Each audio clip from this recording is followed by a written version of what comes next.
Donald Trump प्रशासन ने Washington में लेबनान और इजराइल के शीर्ष राजनयिकों को आमने सामने बिठाया है।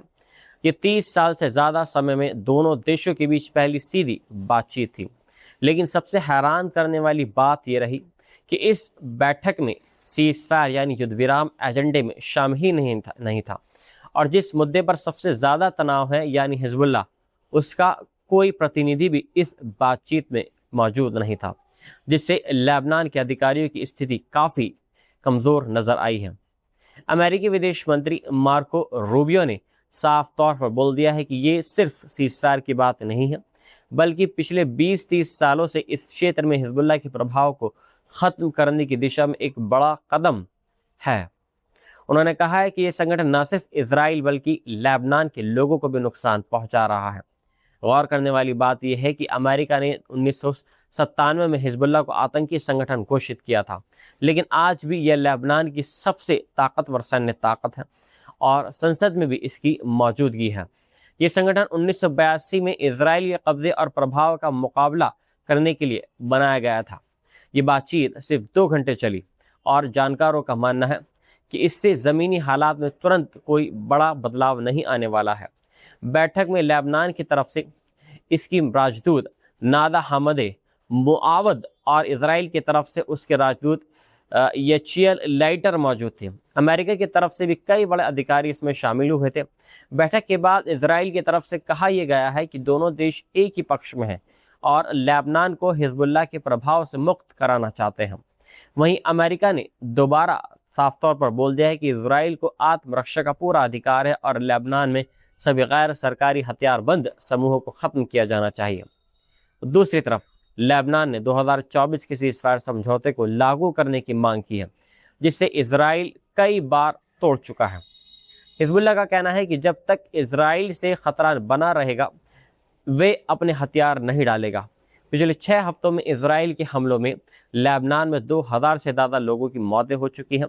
वहीं लेबनान की सेना के पास इतनी ताकत और संसाधन नहीं है कि वे हिजबुल्लाह को निशस्त्र कर सके।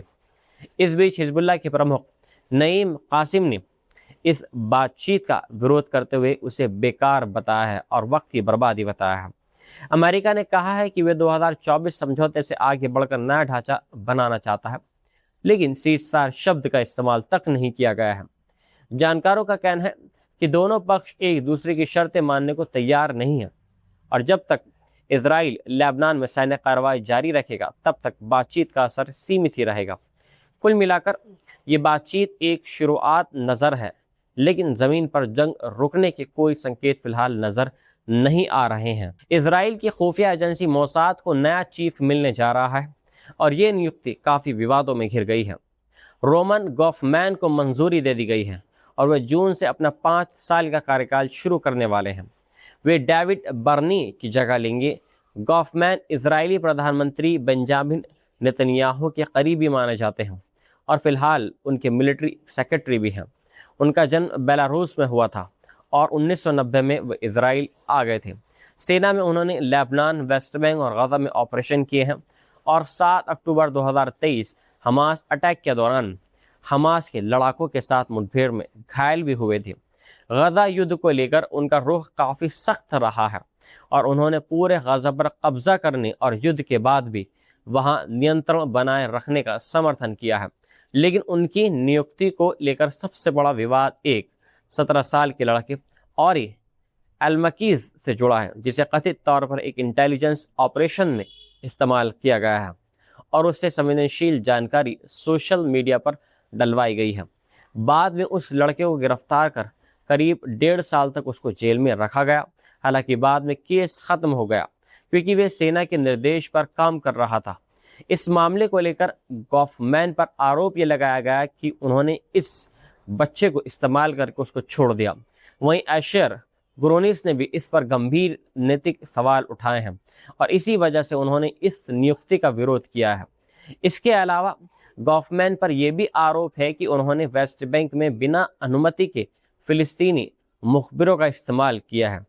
जानकारों का मानना है कि उनके पास खुफिया एजेंसी चलाने का पर्याप्त एक अनुभव नहीं है और उनकी नियुक्ति राजनीतिक वजह से की गई है। पूर्व सेना प्रमुख गादी एसिनकोट और एक्सपर्ट्स योसी मेलमैन ने भी इस पर चिंता जताई है कि इससे सुरक्षा संसाधनों का राजनीतिकरण बढ़ सकता है। हालांकि नेतन्याहू ने गॉफमैन को एक साहसी और रचनात्मक नेता बताया है।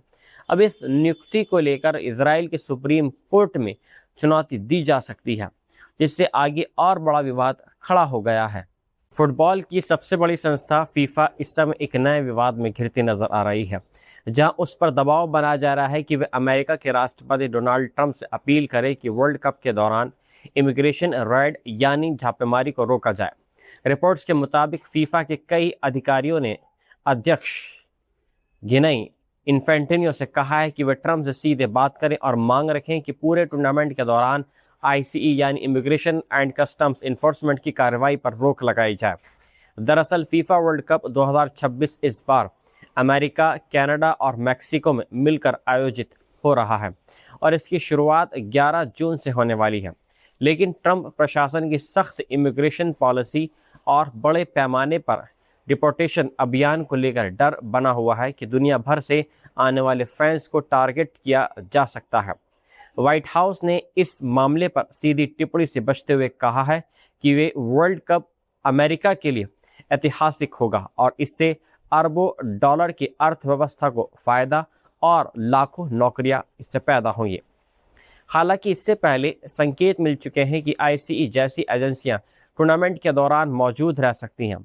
अमेरिका के कई बड़े शहर जैसे अटलांटा, मियामी और लॉस एंजलिस मैच होस्ट करेंगे।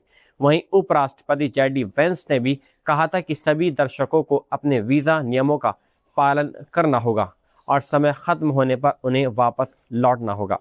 दूसरी तरफ आलोचकों का कहना है कि ऐसी सख्ती से अंतर्राष्ट्रीय फैंस में डर का माहौल बन रहा है और टूर्नामेंट की छवि इससे प्रभावित हो रही है।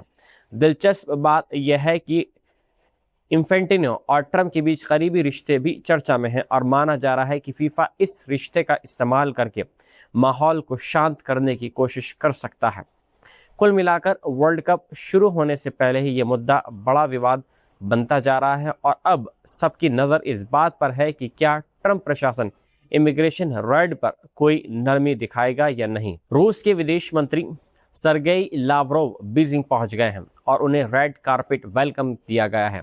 ये दौरा ऐसे समय में हो रहा है जब अमेरिका स्ट्रेट ऑफ हार्मोज को ब्लॉक करने की कोशिश कर रहा है, जिससे वैश्विक तेल सप्लाई पर इसका असर पड़ रहा है, खासकर चीन पर, क्योंकि वे अपने तेल का करीब 1/3 हिस्सा इसी रास्ते से आयात करता है।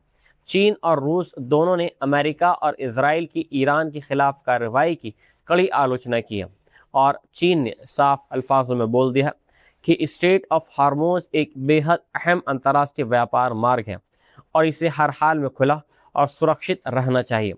अमेरिका का मकसद ईरान पर दबाव बढ़ाना है ताकि उसके व्यापार को रोककर उसे बातचीत की मेज़ पर वापस लाया जा सके और इसके लिए चीन जैसे बड़े साझेदारों पर भी दबाव बनाया जा रहा है। इस बीच सरगेई लावरोव ने ईरान के विदेश मंत्री अब्बास अराक्ची से फ़ोन पर बातचीत भी की है और कहा है कि मिडल ईस्ट में किसी भी नए सैन्य टकराव को रोकना बेहद ज़रूरी है और रूस इस संकट के समाधान में पूरी तरीके से मदद करने को तैयार है। रूस ने यह साफ बोल दिया है कि इस संकट का कोई सैन्य समाधान नहीं है। वहीं हाल ही में पाकिस्तान में हुई अमेरिका ईरान वार्ता भी बिना किसी ठोस नतीजे के ख़त्म हो गई। चीन और रूस के रिश्ते पिछले कुछ सालों में काफ़ी मजबूत हुए हैं, खासकर 2022 में यूक्रेन युद्ध के बाद, और अब दोनों देश मिलकर मिडल ईस्ट में तनाव कम करने की कोशिश कर रहे हैं। इसी बीच चीन ने कई देशों के नेताओं की मेज़बानी भी की है, जिसमें स्पेन के प्रधानमंत्री और यूएई के राष्ट्रपति मोहम्मद बिन जायद अल नहयान शामिल हैं। राष्ट्रपति शी जिनपिंग ने इन नेताओं से मुलाकात कर आर्थिक और रणनीतिक मुद्दों पर चर्चा की है। दूसरी तरफ डोनाल्ड ट्रंप ने चेतावनी दे दी है कि अगर चीन ने ईरान को सैन्य मदद दी तो वे चीनी सामानों पर 50% तक टैरिफ लगा देंगे। हालांकि चीन ने इन रिपोर्ट्स को पूरी तरीके से झूठा बताया है और कहा है कि अगर अमेरिका ने ऐसे कदम उठाए तो वे भी कड़े जवाबी कदम उठाएगा। कुल मिलाकर ये साफ है कि ईरान युद्ध अब सिर्फ मिडल ईस्ट तक सीमित नहीं रहा है, बल्कि अमेरिका, चीन और रूस के एक बड़े वैश्विक टकराव की ओर खिंचता नजर आ रहा है। इटली ने इजराइल के साथ अपने एक अहम रक्षा समझौते को सस्पेंड कर दिया है, जिससे दोनों देशों के रिश्तों में तनाव साफ नजर आने लगा है। इटली के प्रधानमंत्री जॉर्जिया मेलोनी ने ऐलान किया है कि मौजूदा हालात को देखते हुए सरकार ने इस डिफेंस एग्रीमेंट की ऑटोमेटिक रिन्यूअल को रोकने का फैसला किया है और यह समझौता 2006 में इजराइल द्वारा मंजूर किया गया था और हर 5 साल में अपने आप रिन्यू हो जाता था। इस डील के तहत दोनों देशों के बीच सैन्य उपकरणों का आदान प्रदान, टेक्नोलॉजी, रिसर्च, ट्रेनिंग और डिफेंस इंडस्ट्री में सहयोग शामिल था। गौर करने वाली बात यह है कि मेलोनी की सरकार यूरोप में इजराइल की सबसे करीबी सहयोगियों में मानी जाती है, लेकिन हाल के हफ्तों में इजराइल के लेबनान पर हमलों को लेकर उसने खुलकर आलोचना की है। दोनों देशों के बीच तनाव अब और बढ़ गया है जब इटली ने आरोप लगाया है कि इजरायली सेना ने लेबनान में इटालियन पीस कीपर्स के काफिले पर चेतावनी के तौर पर फायरिंग की, जिससे एक वाहन को नुकसान पहुंचा है। हालांकि कोई इसमें घायल नहीं हुआ है। इस घटना के बाद इटली ने इजराइल के राजदूत को तलब कर विरोध जताया है। जवाब में इजराइल ने भी इटली के राजदूत को बुलाया। इस बीच इटली के विदेश मंत्री एंटोनियो